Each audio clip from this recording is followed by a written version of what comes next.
Are you tired of getting unexpected roaming charges on your mobile bill?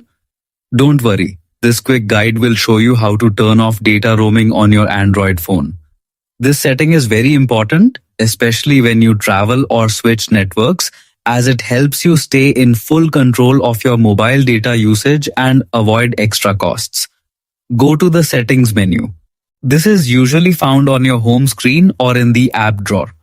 Once inside Settings, scroll down and tap on Connections or Network and Internet, depending on your phone model and Android version.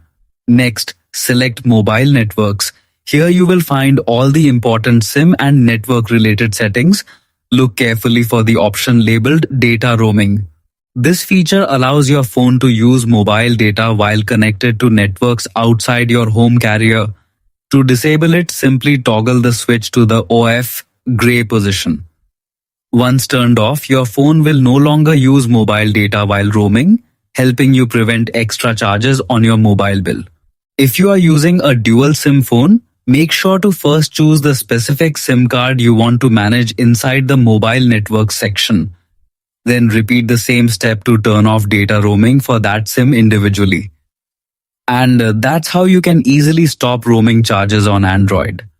Don't forget to like, share and subscribe for more helpful tech tips.